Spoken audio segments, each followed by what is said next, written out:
Israel और Iran के बीच लड़ाई भीषण मोड़ लेती जा रही है। इजरायली प्रधानमंत्री बेंजामिन नेतन्याहू ने कहा है कि वो ईरान को छोड़ेंगे नहीं। वहीं ईरान के supreme leader ayatollah Ali Khamenei कह चुके हैं इजराइल को बड़ा खामियाजा उठाना पड़ेगा। इजराइल की धमकियों के बीच खबर है कि ईरान के सुप्रीम लीडर अली खामेनेई को तेहरान के सबसे सुरक्षित ठिकाने पर ले जाया गया है। कहा जा रहा है कि इस बंकर पर चाहकर भी इजराइल आर्मी हमला नहीं कर सकती। ये बंकर तेहरान के लाविजान में मौजूद है। ईरान के सुप्रीम लीडर खामेनेई को परिवार समेत लाविजान के बंकर में भेज दिया गया है। खामेनेई वहीं से पूरा नेतृत्व संचालन करेंगे। ईरान में खामेनेई के पास ही पूरी सत्ता का कंट्रोल है। लाविजान का बंकर सुप्रीम लीडर के आधिकारिक आवास से करीब 16 किलोमीटर दूर स्थित है। इस बंकर की निगरानी ईरान की सेना करती है। यहाँ पर मिसाइल गिराना आसान नहीं है। लाविजान में ही ईरान की जमीनी सेना का मुख्यालय है और यहीं से पूरी जंग की मॉनिटरिंग की जा रही है।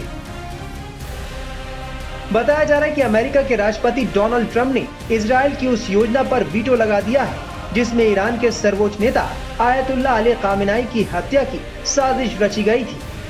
ये जो खबर है कि ट्रंप ने इजरायली प्लान को वीटो किया था जिसमें इजरायली लोग आयतुल्ला खामेनेई को मारने के लिए तैयार थे, अगर ऐसा है तो मेरे विचार से अच्छा डिसीजन, बहुत ही सेंसिबल सद्बुद्धि वाली कदम है अमेरिका का, ट्रंप का।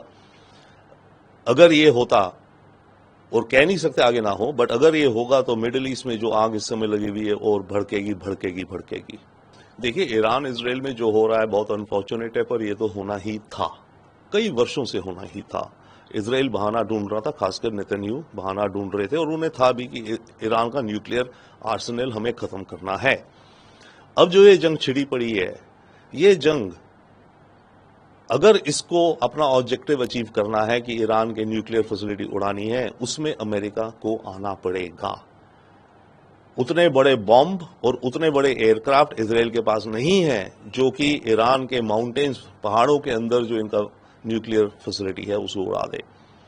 तो जब तक अमेरिका नहीं आएगा तब तक यह जंग इजराइल की ऑब्जेक्टिव नहीं होती। तो इजराइल इस समय पूरा प्रयास कर रहा है कि अमेरिका को इन्वॉल्व करे। दरअसल ईरान में सुप्रीम लीडर का पद सबसे बड़ा होता है। सुप्रीम लीडर ही सारे बड़े फैसले लेता है। 86 साल के अली खामेनेई को 1989 में ये कुर्सी मिली थी। खामेनेई सुप्रीम लीडर बनने से पहले ईरान के राष्ट्रपति भी रह चुके हैं। खामेनेई को ईरान के पहले सुप्रीम लीडर खोमेनी का सबसे करीबी विश्वास पात्र माना जाता है। ईरान और इजराइल के बीच जारी जंग खतरनाक रूप लेती जा रही है। इस बीच पूर्व पेंटागन अधिकारी माइकल रूबिन के एक सनसनीखेज दावे ने दुनिया की चिंताओं को और बढ़ा दिया है। रूबिन ने चेतावनी दी है कि इजराइल के लगातार हमलों से कमजोर हो रही ईरान की सैन्य और परमाणु संरचनाएं तेहरान को एक खतरनाक कदम उठाने के लिए मजबूर कर सकती हैं। उनका कहना है कि ईरान रेडियोलॉजिकल यानी डर्टी बम का इस्तेमाल कर इजराइल के शहरों को निशाना बना सकता है। उनका ये दावा सिर्फ इजराइल ही नहीं, पूरी दुनिया के लिए भी एक गंभीर चेतावनी के रूप में देखा जा रहा है। डर्टी बम एक ऐसा हथियार है जो पारंपरिक विस्फोटों के साथ रेडियोधर्मी पदार्थों को मिलाकर बनाया जाता है। ये परमाणु बम जितना विनाशकारी नहीं होता, लेकिन इसके रेडियोधर्मीकरण बड़े पैमाने पर प्रदूषण फैलाकर लोगों में दहशत पैदा कर सकते हैं और दीर्घकालिक स्वास्थ्य समस्याएं पैदा कर सकते हैं। बता दें कि ईरान लगातार इजराइल पर पूरी ताकत से पलटवार कर रहा है। ईरान के हमलों में इजराइल के कई शहरों में जबरदस्त तबाही का मंजर नजर आ रहा है। इजराइल ने शायद सोचा भी नहीं होगा कि ईरान उस पर इस तरह हमले करेगा। ये अपेक्षित था, क्योंकि इजराइल के जो पिछले 36 घंटों से या 48 घंटों से जो हमले होते रहे हैं ईरान के ऊपर, वो उसके लिए हमें ईरान की सरकार ने अमेरिका को दोषी ठहराया है। कहा है कि ये अमेरिका की साझेदारी के बिना ये हमले नहीं होने थे। और हालांकि ट्रंप साहब ने ये दबाव डालने की कोशिश की है कि अगर ईरान समझौता कर लेता है तो कुछ उसके जो प्रतिष्ठान हैं, न्यूक्लियर इंस्टॉलेशंस जो हैं, वो बच जाएंगे इजरायली हमलों से। वरना तो सारा कुछ नेस्तनाबूद होने वाला है। इसको ईरान ने अपनी तरह से खारिज कर दिया है।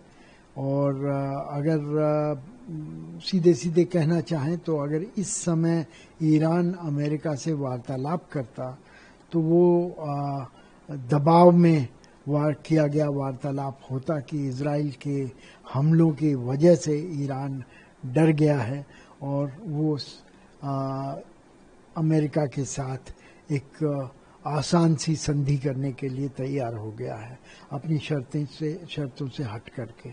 और ऐसा उनके अपने घरेलू और क्षेत्रीय छवि के लिए बहुत खराब होता। तो ये जो ईरानी विदेश मंत्रालय का वक्तव्य है कि अमेरिका के साथ वार्तालाप का इस समय कोई मतलब ही नहीं है, ये इसी परिप्रेक्ष्य में देखा जाना चाहिए। शंघाई कोऑपरेशन एग्रीमेंट दरअसल एक गैर राजनीतिक संगठन है और इसका काम क्षेत्र में आर्थिक और तरह के सहयोग को बढ़ावा देने का है। लेकिन इसने एक निर्णय लिया है कि ईरान को एक समर्थन दिया जाए इजराइल के विरुद्ध, और ये भारत को स्वीकार्य नहीं है क्योंकि इजराइल की निंदा करने का कोई औचित्य भारत को नजर नहीं आता। इस समय भारत ने शांति की अपील की है, प्रधानमंत्री ने खुद बात की है इजराइल के प्रधानमंत्री से इस बारे में, और विदेश मंत्री ने ईरान के विदेश मंत्री से बात की है और एक स्पष्ट वक्तव्य में ये कहा गया है कि शांति के लिए और डिप्लोमेटिक ऑप्शंस को एक्सप्लोर करना चाहिए और दोनों पक्षों को बातचीत से इस मसले को सुलझाना चाहिए। तो इस परिप्रेक्ष्य में अगर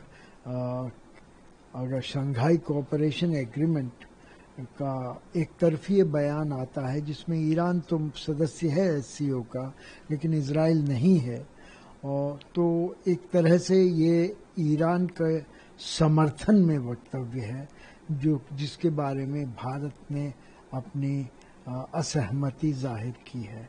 ये कहने की कोशिश की है कि ये वक्तव्य भारत के साथ बातचीत करके नहीं बनाया गया है और इस वजह से भारत इसका समर्थन नहीं कर सकता। ये एक विनम्र तरीका है इससे अलग हटने का। मीडिया रिपोर्ट्स के मुताबिक संयुक्त राष्ट्र की परमाणु निगरानी संस्था ने दिसंबर 2024 में चेतावनी दी थी कि ईरान ने यूरेनियम को 60% तक संवर्धित करने की गति बढ़ा दी है, जो हथियार ग्रेड स्तर के करीब है। ये संवर्धित यूरेनियम 3 परमाणु बम बनाने के लिए काफी हो सकता है। हालांकि डर्टी बम के लिए जरूरी रेडियोधर्मी सामग्री इससे अलग हो सकती है और जानकारों का मानना है कि ईरान के पास ऐसी सामग्री पहले से मौजूद हो सकती है।